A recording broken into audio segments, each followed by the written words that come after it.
Բարի երեկո, եթերում ABC լուրերի գլխավոր թողարկումն է, ես Գառնիկ Թաֆյանն եմ և հիմա կներկայացնեմ օրվա գլխավոր իրադարձությունները Հայաստանից և աշխարհից։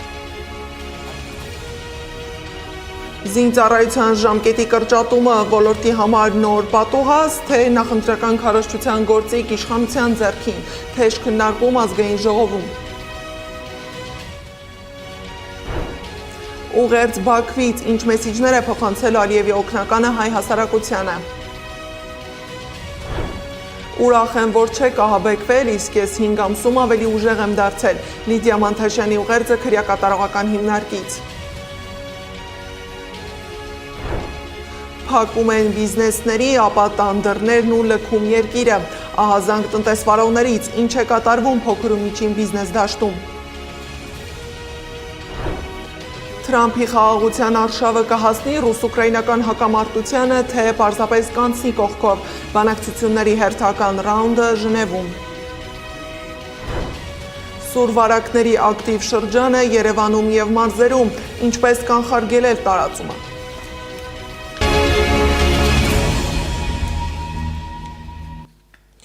Թրիփը շարունակում է մնալ տարածաշրջանային հետաքրքրությունների կենտրոնում։ Միացյալ Նահանգների միջնորդությամբ Հայաստանի և Ադրբեջանի միջև խաղաղության գագաթնաժողովից հետո հայտարարված Թրամփի երթուղի միջազգային խաղաղության և բարգավաճման համար նախաձեռնությունը նոր հեռանկարներ է բացում ամբողջ տարածաշրջանի համար և կնպաստի միջին միջանցքի ամրապնդմանը, հայտարարել է Վրաստանի խորհրդարանի նախագահ Շալվա Պապուաշվիլին։ Նրա խոսքով Հարավային Կովկասում ևս մի երթուղու առկայությունը ցույց է տալիս տարածաշրջանի կայունությունը և կգրավի ավելի շատ ներդրումներ։ Սա կարևոր է մրցակցության զարգացման և փոխադրողներին ավելի լավ պայմաններ առաջարկելու համար, այդպիսով մեր միջանցքն ավելի գրավիչ դարձնելով։ Մրցակցությունը միայն կամրապնդի դա։ Սա ինքնին տարածաշրջանային կայունության ազդանշան է, որը կնպաստի բոլոր մյուս տեսակի ներդրումների ընդլայնմանը, ինչպես միջանցքի շուրջ ենթակառուցվածքներում, այնպես էլ տարածաշրջանի տարբեր ոլորտներում ընդհանուր ներդրումների առումով։ Հետևաբար մենք ողջունում ենք այս նախաձեռնությունը, որն օգուտ կբերի ամբողջ տարածաշրջանին։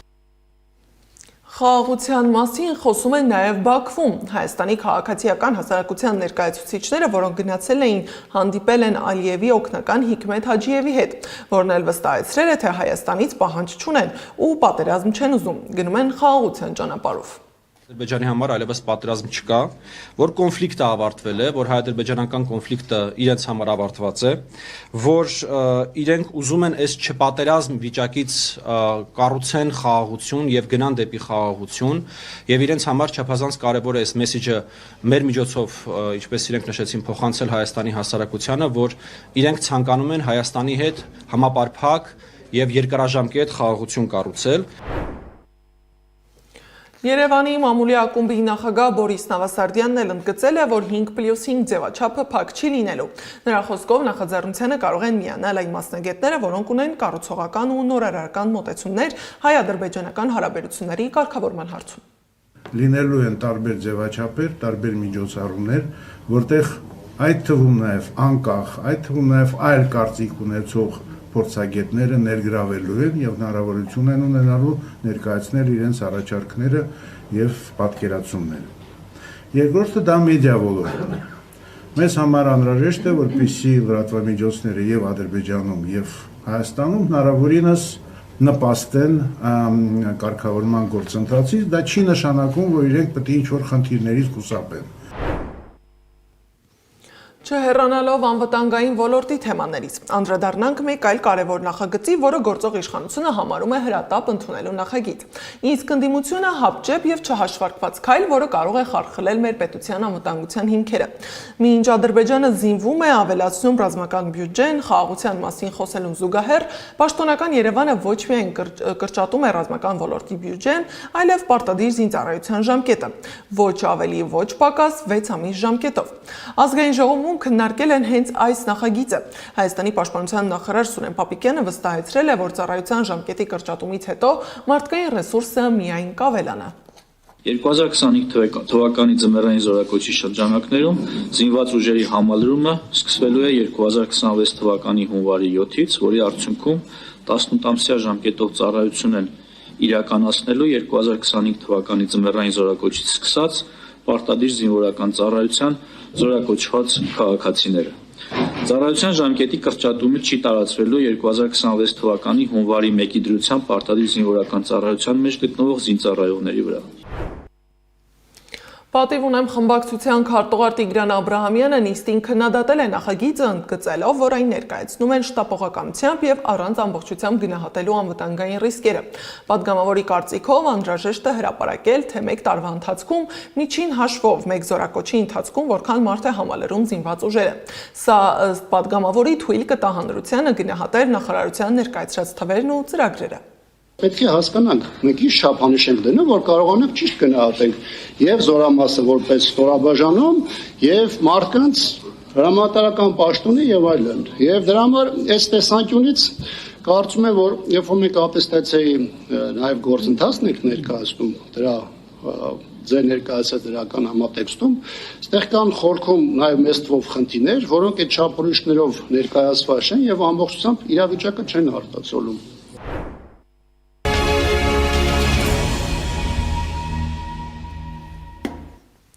Ներքաղաքական թեմաների մասին Սրբազան պայքարի աջակիցներից Լիդիա Մանթաշյանը, ում իրավապաշտպանները Հայաստանի միակ կին քաղբանտարկյալն են համարում, ուղերձ է հղել քրեակատարողական հիմնարկից։ Լիդիան գրել է, որ ում դատարանն ազատ է արձակել, արգելել է գնալ մարդաշատ վայրեր։ Նրա խոսքով պարզ է, որ խոսքը մարդաշատ զորամասերի, մարդաշատ բժշկական կենտրոնների, մարդաշատ հարսանիքների եւ այլ վայրեր այցելելու մասին չէ, այլ հենց հանրահավաքների չգնալու մասին է։ Եվ հոգևորականների, եւ իմ, եւ մյուս քաղբանտարկյալների կալանավորումը ի թիվս այլ նպատակների մեկ ընդհանուր նպատակ ուներ՝ ահաբեկել, վախեցնել, կոտրել մեզ եւ մյուս այլախոհներին։ Ուրախ եմ, որ չեք ահաբեկվել, իսկ ես այս 5 ամիսների ընթացքում ավելի ուժեղ եմ դարձել։ Շատ եմ ցավում, որ մեր պետությունը հայտնվել է այսօրվա վիճակում, երբ դատավորն առաջնորդվում է ոչ թե իր սեփական համոզումով, այլ կատարում է իրեն թելադրվածը։ Իսկ գլխավոր դատախազության դիմաց նստացույց է հաջակցություն Լիդիա Մանթաշյանի։ 44 օրյայի մասնակից Արման Պետրոսյանն է նստացույց անողը։ Երբ մեր պետությունում բանտարկված կինը ոչ թե հանցագործ է, այլ քաղաքական համոզմունքների համար հետապնդվող քաղաքացի, դա արդեն ոչ միայն անարդարություն է, այլև ազգայինամոթ, ասել է Պետրոսյանը։ Նա պահանջում է ազատ արձակել Լիդիային։ Իմ գործընկեր Սեդա Մակարյանն է եղել դատախազության դիմաց։ Դիտենք ռեպորտաժը։ Հաջակցություն Լիդիա Մանթաշյանի գլխավոր դատախազության շենքի դիմաց այն ժամկետ նստացույց են իրականացնում ապրիլյան եւ 44-օրյա պատերազմների մասնակիցները։ Անօրինական են համարում Լիդիայի կալանքը եւս 3 ամսով երկարաձգելու դատարանի որոշումը, անմարդկային տեսակցության սահմանափակումները։ Ակցիայի նպատակը հանրությանը ներկայացնելու, որ Հայաստանում կա կին քաղբանտարկյալ, ում մեղադրանք է առաջադրվել ահաբեկչության նախապատրաստում հոդվածով, եւ այդ գործը շինցու գործ է, շինցու մեղադրանք է, եւ ես այս ակցիայի միջոցով փորձում եմ հասարակության հանրության ուշադրությունը սևեռել այս խնդրին։ Պետրոսյանը գլխավոր դատախազությանը հորդորում է աշխատել անաչառ ու փոխել Լիդիայի խափանման միջոցը մինչև դատավճիռ։ Ակցիայի կազմակերպիչը վստահ է, գործը քաղաքական ենթատեքստ ունի։ Այս քրեական գործը գնում է քաղաքական հաշվի հարդարի ու եթե մենք պետք է երկրում ճշմարտության մասին շշուկով խոսենք, ուրեմն այս երկիրը գրավել է թշնամու կողմից։ Արցախի ազգային ժողովի պատգամավոր Արամեյ Սաղաբեկյանն էլ վստահ է, որ Մանթաշյանի նկատմամբ նման վերաբերմունքով իշխանությունը փորձում է ցույց տալ, որ հակառակ թեպի քաղաքական գործողությունները լրացվում են անկախ սեռից։ Իշխանության կողմից ցույց տալ է, որ մենք կին տղամարդ չենք նայելու, դեռ մի բան էլ թող չմտածեն, որ տենց սերով պաշտպանված են, ինչ կարող ենք անել, եթե հանկարծ փորձ լինի այդպես օգտագործել նաև կանանց քաղաքական process-ների մեջ։ Այս քրեական գործով անցնում է 17 անց, որոնցից 7-ն իրենց կալանքը կրում են տանը։ Լիդիա Մանթաշյանը սակայն շարունակում է գտնվել կալանավայրում։ Կնոջ նկատմամբ այսպիսի վերաբերմունքը առնվազն նաև բարդույթի մասին է խոսում, ցույց տալու համար, որ տեսեք մենք տղամարդ ենք, էլի մենք տղա ենք, կարող ենք նաև այսպես վերաբերվել, որովհետև զրկել ընդհանրապես տեսակցությունից, այսպիսի պայմաններում դնել եւ տղամարդկանց բաց թողնել նույն հոդվածի տակ եւ կնոջը թողնել կարծում եմ հենց բարդույթի գոյության մասին էլ է խոսում։ 44 սերիայի մասնակից Արման Պետրոսյանը մեկ այլ դատական գործով է անցնում, կարծում է հանրության մեջ դատական համակարգի նկատմամբ հավատը մարում է, բայց այս գործի արդար լուծման պարագայում այն դրական հետևանք կունենա կառույցի համբավի համար։ Դատական գործով նաև անցնում եմ ես, կալանավորվել եմ այդ դատական բռնաճնշումների հետևանքով, էլի քաղաքական ենթատեքստից ելնելով այս դեպքը կարա իրանց անունը բարձրացնելու նախադեպ լինել, որպեսզի բաց թողեն Լիդիա Մանթաշյանին, ինչ որ չափով հասարակության շրջանակներում, լայն շրջանակներում նաև վստահություն կունենան արդեն։ Վերջին դատական նիստի ժամանակ էլ Լիդիա Մանթաշյանը եւս մեկ անգամ հայտարարեց, իրեն առաջադրված մեղադրանքը չի ընդունում, նրա կալանքը երկարաձգվեց եւս 3 ամսով։ Դատախազության մոտ նստածույցը շարունակվելու է այնքան, քանի դեռ Մանթաշյանը անազատության մեջ է։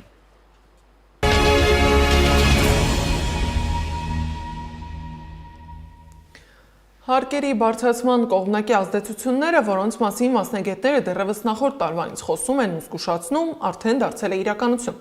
Փոփոխությունն առաջին հարվածը հասցրել է փոքր ու միջին բիզնեսին։ Դիցոք քաղաքացին, որը կարողանում էր իր ստեղծած փոքրիկ բիզնեսով աշխատել, օրվա հացի փող վաստակել, որպես քաղաքացի կատարել իր պարտավորությունները պետության առջև, հիմա կանգնած է խնդրի առջև։ Շրջանառության հարկի բարձրացումը լուրջ հարված է հասցրել տնտեսվարողի գրպանին։ Իսկ ինչ ընտրություն ունի այդ քաղաքացին՝ շարունակել ու կքալ հարկերի տակ կամ սկզբում փակել բիզնեսի դռները, ապա տան դուռն ու մեջքի հետևում թողնել հայրենիքը, գնալով սեփական ապրուստը վաստակելու հետևից։ Թեմային անդրադարձել է Սեդա Մակարյանը։ Ամսական 200,000 դրամ է վաստակում գնունի շուկայում արդեն 30 տարի նույն բիզնեսով զբաղվող Ռոբերտ Դավթյանը։ Ժամանակին գործերը լավ էին ընթանում, վերջին տարիներին սակայն իրավիճակը կտրուկ է փոխվել։ Օնլայն շուկաների հայտնվելուց հետո իր վաճառած ապրանքի պահանջարկը կտրուկ նվազել է։ Բայց խնդիրը միայն պահանջարկը չէ։ Մանր եւ միջին բիզնեսների համար շրջարկն է թանկացել կրկնակի։ Հարկային նոր քաղաքականության հետևանքով 2025 թվականի 10 ամիսներին 30,000-ից ավելի մանր ու միջին բիզնես է փակվել։ 5%-ը սարքեցին 10%։ Հիմա դա բացասական է անդրադարձ, այդ որ փակվել են այդ 30,000 բիզնեսները։ Հիմնականում դրա պատճառով, որտեղ չեն կարող։ Եթե ես դուրս եմ եկել որ աշխատեմ, տունը փող տանեմ գոնե, եթե տունը փող չպետք է տանեմ, հարկերը բնականաբար պետք է մուծենք, չմուծեցինք հարկադիր անգնվի տոկոսներ, մուծում ես նայում ես բան չկա, գումարած դրան որ առևտուր չկա ընդհանրապես։ Վաստակած 200,000 դրամի գրեթե կեսով տաղավարի վարձն է վճարում, մյուս մասով էլ հարկերն ու ՀԴՄ սարքի սպասարկման գումարն է վճարում։ Արդյունքում տուն տանելու համար ոչինչ չի մնում։ Ասենք մի օր չի, երկու օր չի, արդեն կարելի ասել տարուց ավել է։ Դրամ էլ այդ օրն ենք ասել։ Դրան գումարած, էլի ինչ որտեղ ասենք մեր պետությունն ասենք ասում ենք լավ, հարկերը մուծեցինք, բայց դրան գումարած օրական մեկը գալիս է, պայմանագիր ենք բանում, որ ՀԴՄ-ի սպասարկման փողը 1800-ը սարքեն 3600, անիմն բարձրացնում են։ Օրեր են լինում, երբ անգամ մեկ հաճախորդ չի ունենում։ Տաղավարի վարձն էլ հաճախ իր կենսաթոշակից է տալիս։ Ասում է երիտասարդներն այդ թոշակը չունեն, փակում են կրպակների դռները, ապա նաև տան դռներն ու լքում երկիրը։ Երկուսին անձամբ ինքն է ճանաչում։ Մեր շուկայից երկու հոգի փակվում, մեկը գնաց Ամերիկա, մեկն էլի տարիքով մարդ էր, տեղ ճարես միջով պահեստում մի հատ գործ, թողեց դուրս եկավ։ Տնտեսագետ Հրայր Կամենդատյանն ասում է, խնդիրն անհրաժեշտ էր լուծել այլ ճանապարհով։ Ըստ նրա, եթե երկրում կան խոշոր տնտեսվարողներ, որոնք չեն տրամադրում փաստաթղթային ապահովություն, նրանցով պետք է զբաղվի պետությունը։ Փոքր ու միջին բիզնեսներն էլ չունեն ապահովություն, բայց թիրախ հենց նրանք են դարձել։ Խնդիրը վերջին օղակի վրա ամենաչպաշտպանված, ամենախոցելի խմբի վրա դնելը, դա կարծում եմ ճիշտ որոշում չէ։ 30,000 փակված բիզնեսի ֆոնին նույն ժամանակահատվածում Հայաստանում 26,000 նոր բիզնես է բացվել։ Տնտեսագետի խոսքով նորմալ ցիկլ է, միշտ է այդպես եղել, խնդիրն այլ տեղում է։ Այդ շերտի մեջ դրանք բնականում անում վաճառականներն են, առևտրականներն են, կոշտակարներն են, ուսուցիչներ են, զանազան խմբակների չեն։ Այս մարդիկ որպես կանոն դաստրում են իսկ ապահովական կեցվածք։ Եվ դանակը հասնում է իրենց, չէ՞, անգամից աշխուժանում են, սկսում են աղմկել, գոռալ, սկսում են սպառնալ, բայց երբ ես կգնանք, ես ինչ կանենք, այս մարդիկ ապահովական են եւ իրենց խնդիրները, չէ, իրենց խնդիրները հիմնական առաջանում են նրա հետ կապված, որ պետությունը պահանջում է ինչ-որ գումարներ, հարկեր։ Կամենդատյանի խոսքով միայն այդ պարագայում են նույն տնտեսվարողները սկսում խոսել առկա խնդիրների մասին, մինչ այդ չեն միջամտում երկրում տեղի ունեցող իրադարձություններին, որոնք ուղիղ կապ ունեն նաև իրենց հետ։ Տնտեսվարող Ռոբերտ Դավթյանն էլ է նույն կարծիքին, մի քանի անգամ կառավարության դիմաց ակցիա են արել։ Քչերն են մասնակցել, բայց շատերն են դժգոհ։ Առանձին որ խոսում ենք, սա բոլորն են դժգոհ են, դժգոհ չեն մեծ ապրանքներ բերողները, ովքեր թղթով բերում են, դրանց 1% են մոծում դրանք։ 1.5-ը 1 է։ Իսկ մեր որ շրջարկում ենք աշխատում 5%-ը 10% սարքեցին։ Վերջերս էլ քաղաքապետարանը գնունի շուկայում գտնվող կրպակներ է ապամոնտաժել։ Տեսախցիկների առաջ այս մարդիկ չեն խոսում, բայց վստահեցնում են 2026 թվականի ընտրությունից հետո իրենց շուկայի տեղում բարձրահարկ շենք են կառուցելու, իսկ իրենց հեռացնելու են տարածքից։ Սեդամ Ակատյան, Մհեր Դավթյան, Գեղամ Ղազարյան, ABC Media։ Քաղաքային խնդիրների մասին նախորդ գիշեր արձանագրել են օդի որակի էական վատթարացում, հայտարարել է քաղաքապետ Տիգրան Ավինյանը։ Նրա խոսքով պատճառը Հայաստանի տարբեր հատվածներում խոշոր հրդեհներն են։ Օդի աղտոտվածության մակարդակի վրա ազդում է նաև տերևներ այրելը։ Ենթադրում եմ շատերը տեսել եք կողքի բակում կամ հենց մեր բակում ինչ որ մեկին, ով որ հավաքում է տերևները եւ աղբը եւ վառում է։ Սիրելի երևանցիներ, այդ փոքրիկ տերևների եւ աղբի վերամշակման գործարանները ուղղակիորեն առաջին հերթին թունավորում են ձեզ, թունավորում են ձեր շրջակա միջավայրը, թունավորում են երեխաներին, ովքեր որ ապրում, խաղում են այդ բակում։ Առողջության համար լուրջ վտանգ է ոչ միայն Երևանի օրորի աղտոտվող օդը, այլև սուր շնչառական վարակները, որոնք տարածվել են Երևանում եւ մարզերում։ Թիրախային խումբը երեխաներն են, որոնք վարակվում են մանկապարտեզում, դպրոցում։ Վարակներ են տարածված, որ մարզերում է տարածվել ու ինչպես կանխարգելել, ոլորտի մասնագետների հետ զրուցել է Անիա Բաղյանը։ Հարբուխ, բարձր ջերմություն, փսխում։ 3 տարեկան Արմանը հոկտեմբերից ի վեր մի քանի անգամ վարակվել է սուր շնչառական վիրուսով։ 2 օր է նորից հիվանդ է։ Երեկոյան ժամերին ջերմությունը բարձրանում է հասնելով 38.5-ի։ Առաջին 2 օրերին վիրուսի դեմ հեղուկներով են պայքարել։ Մեր դեպքում երբեք ինքնաբուժությամբ չեմ զբաղվում, առանց բժշկի նշանակման չեմ տալիս դեղորայք, առավել ևս անտիբիոտիկ։ Հետևում եմ երեխայի վիճակին, առաջարկում եմ շատ հեղուկներ, ջերմիչեցնող տալիս եմ 38.5 բարձր ջերմության դեպքում, ու եթե շարունակվում է այս վիճակը պահպանվել 2 եւ ավել օր, անպայման դիմում եմ մանկաբույժի, ու արդեն ըստ մանկաբույժի ցուցումների շարունակում հետագա բուժումը։ Նոնայի որդին էլ 2 շաբաթ է դպրոց չի գնում։ Վիրուսը չոր հազով է սկսվել, ջերմությամբ ուղեկցվել։ Մոտ 1 շաբաթ տնային պայմաններում բուժելուց հետո կարծել է լավացել է, ուղարկել է դպրոց, բայց երեկոյան ժամին երեխայի ինքնազգացողությունը նորից վատացել է։ Ուղարկեցի դասի, բայց երեկոյան ջերմությունը նորից բարձրացավ։ Հաջորդ օրը արդեն սկսեց հետ տալ ու այդպես 2 օր բողոքում էր անընդհատ փորի ցավից, իսկ այսօր արդեն ականջի ու գլխի ցավեր ունի։ Ջերմությունը քիչ առաջ չափեցի 37.5 էր։ Սուր շնչառական վարակն ակտիվացել է հոկտեմբերից։ Վարակակիրները հիմնականում 0-ից 18 տարեկան անչափահասներն են։ 60%-ից ավելին 0-ից 4 տարեկան երեխաները։ Հանրապետության 3 մարզում եւ մայրաքաղաքում են ցուցանիշները բարձր՝ Գեղարքունիքում, Արմավիրում, Արագածոտնում եւ Երևանում։ Պայմանավորված եղանակով բատողանները փակվում են, չինո թափողվում, երեխաները շփվում են եւ այդ սուր շնչառական վարակների մասնիկները այսպես ավելի ոնց որ սկսում են ավելի հեշտությամբ փոխանցվել մեկին մյուսին, այդ դրանով պայմանավորված եւ իհարկե փոքր երեխաներին նաեւ շնչառական համակարգի առանձնահատկություններով պայմանավորված։ Կան ծնողներ, որ նախընտրում են վարակակիր փոքրիկին մայրական սիրով, բուսական թեյերով կամ անտիբիոտիկներով բուժել առանց բժշկի հետ խորհրդակցելու։ Համաճարակաբան Խաչատրյանը վտանգավոր պրակտիկա է համարում այս մոտեցումը։ Տան պայմաններում կարելի է հետևել օդափոխությանը, ձեռքերի հիգիենային, երեխայի սննդակարգին, հագուստին, բայց այդքանը բավարար չէ ամբողջական բուժման հասնելու համար, հատկապես երբ երեխան 1 շաբաթից ավելի է նույն վիրուսն է կրում։ Եթե ախտանշաններ ունեն, մնան տանը, չզբաղվեն ինքնաբուժմամբ, դիմեն կամ մանկաբույժին, կամ տեղամասային բժշկին, կամ ընտանեկան բժշկին եւ անհարկի հակաբիոտիկներ չընդունեն, բուժում ինքնուրույն իրենց չնշանակեն, որովհետեւ բուժումը ցուցված է կոնկրետ ուրեմն դեպքերում եւ դա պետք է նշանակի կոնկրետ բժշկի կողմից։ Հանրապետությունում միայն գրիպի H3N2 տեսակը չէ տարածված, կան մի քանի վիրուսներ եւս, այդ թվում կորոնավիրուսը։ Հիվանդությունների վերահսկման եւ կանխարգելման ազգային կենտրոնի տվյալներով անցյալ շաբաթ դիմել է 7209 վարակագիր, իսկ դրանից առաջ 6124։ Համաճարակաբան Եվգենիա Խաչատրյանը կարծում է, սուր շնչառական վարակների դեմ պայքարում արդյունավետ է պատվաստվելը։ Անիա Բաղյան, Անդրանիկ Մանսուրյան, ABC Media։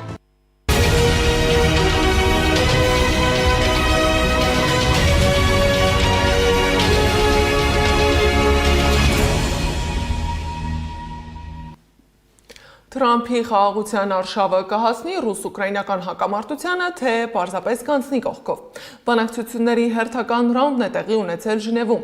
ԱՄՆ պետքարտուղար Մարկո Ռուբիոն հայտարարել է, որ Ռուսաստանի կողմից Ուկրաինայի դեմ պատերազմը դադարեցնելու Միացյալ Նահանգների առաջարկած ծրագրի վերաբերյալ բանակցություններում նշանակալի առաջընթաց է գրանցվել։ Վաշինգտոնը ռուս-ուկրաինական հակամարտության լուծման համար առաջարկել է 28 կետից բաղկացած նախագիծ։ Ինչ ծրագիր է դա, ինչ նպատակ ունի ու կկապիտուլացվի արդյոք Ուկրաինան այս ծրագրով։ Հարցերի պատասխանները ռեպորտաժում։ Ամերիկայի Միացյալ Նահանգների կողմից Ուկրաինային եւ Ռուսաստանին առաջարկված 28 կետերը կողմերը քննարկել են Ժնևում, իսկ ավելի ուշ Սպիտակ տունը հայտարարություն է տարածել, չբացառելով, որ տեքստում խմբագրումներ կլինեն։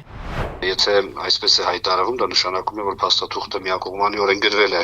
Միացյալ Նահանգներում, հետո նոր ներկայացվել է կողմերին, բայց հանրային է դա արվել, ներկայացվել է կողմերին քննարկման համար։ Ամերիկյան կողմի առաջարկությունների ու քննարկումների համար բաց լինելը քաղաքական փորձագետ Հակոբ Բադալյանի կարծիքով ամենևին պայմանավորված չէ Ուկրաինայի շահերով։ Ես չեմ կարող ենթադրել, թե Ուկրաինայի իշխանությունը ինչ առաջարկներ կանի, բայց համոզված եմ, որ Ուկրաինայի իշխանության առաջարկները սկզբունքորեն պայմանավորված են, ինչպես նշեցի, հենց այդ իշխանության անվտանգության հարցերով։ Ժնևի հանդիպումից հետո Միացյալ Նահանգների պետքարտուղար Մարկո Ռուբիոն հայտարարել է, որ կողմերը համաձայնության են եկել կետերի մեծ մասի շուրջ։ Բադալյանն այս հարցում կարևորում է Միացյալ Նահանգների ներքաղաքական նպատակներն ու շահերը։ Թրամփի նպատակը իհարկե ուկրաինական պատերազմի դադարին հասնելն է, որպեսզի հենց Ամերիկայում իր քաղաքական դիրքերի ամրապնդման հարցերով ավելի պայմանական ասած հանգիստ իրավիճակում զբաղվի, հատկապես կոնգրեսի միջանկյալ ընտրությունից առաջ։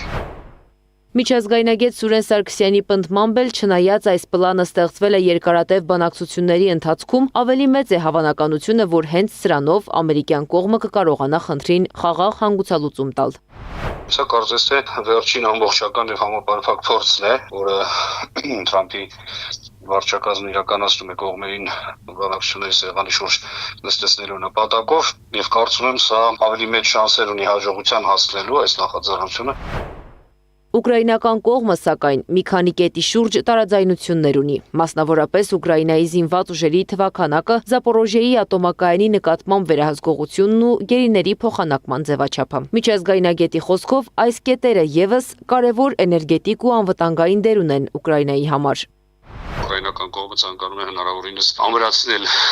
իր շահերը այս փաստաթղթով եւ կարծում եմ սա է պատճառը, որ լրացուցիչ քննարկումների կարիք է զգում ուկրաինական կողմը, ինչու՞ չէ նաեւ էներգետիկ անվտանգության ապահովման տեսանկյունից։ Ռուբիոյի այն հայտարարությունը, թե ամերիկյան կողմը բավականին հիմնավոր պատկերացում ունի, թե ինչն է կարևոր Ռուսաստանի համար, Բադալյանը կապում է Ալյասկայում Ռուսաստանի եւ Միացյալ Նահանգների միջև հանդիպման հետ։ Ես կարծում եմ նվազագույնը ակնհայտ է, որ այդ տարածքների պահանջից Ռուսաստանը չի նահանջի։ Մնացյալը գուցե ինչ-որ կետեր կան, որտեղ Մոսկվան պատրաստ է հնարքել եւ ինչ-որ կոմպրոմիսային լուծումներ գտնել։ Այստեղ պետք է դետալներին ծանոթ լինել, որպեսզի մանրամասն հնարավոր լինի ասել։ Բայց Ռուբիոյի հայտարարությունը, որ իրենք հստակ պատկերացնում են Ռուսաստանի շահերը այդտեղ, սա նշանակում է, որ ռուսների հետ կա հստակ համաձայնություն եւ հստակ պայմանավորվածություն այդ կարգավորման պլանի առանցքային դրույթների մասով։ Միացյալ Նահանգների կողմից Ուկրաինային եւ Ռուսաստանին առաջարկվող 28 կետից բաղկացած փաստաթուղթը նոյեմբերի 21-ին հրապարակել էր Reuters-ը։ Եվրոպական միությունը փաստաթղթի մասին տեղեկացել էր միայն դրա հրապարակումից հետո։ Եվ վերջում, Թայլանդում 65-ամյա կինն արթնացել է դագաղի մեջ դիակիզումից րոպեներ առաջ։ Կնոջ հարազատները նրան տարել էին վանք դիակիզման համար։ Այնտեղ նրանք սկսել են արարողությունից առաջ վերջնական ստուգումներ անել եւ պարզել են, որ կինը շարժվում է։ Ավելի ուշ պարզվել է, որ կնոջ արյան մեջ շաքարի մակարդակը կտրուկ նվազել է։ Տեղական լրատվամիջոցների համաձայն մասնագետները սխալմամբ կարծել են, թե կնոջ սիրտը կանգնել է։ Նա այժմ գտնվում է բժիշկների հսկողության տակ։ Այս ժամի թողարկման համար նախատեսել էինք այսքանը, շարունակեք հետևել մեզ YouTube-ում, Facebook-ում, Telegram-ում, WhatsApp-ում ու Instagram-ում կամ այցելեք մեր պաշտոնական կայք www.abcmedia.am։ Լուրերի ամփոփիչ թողարկումը եթերում կլինի ժամ 21-ին, տաղավարում կաշխատի իմ գործընկեր Սվետլանա Պետրոսյանը։ Ես Գառնու Թոֆյանն եմ, շնորհակալություն ուշադրության համար, հաջողություն։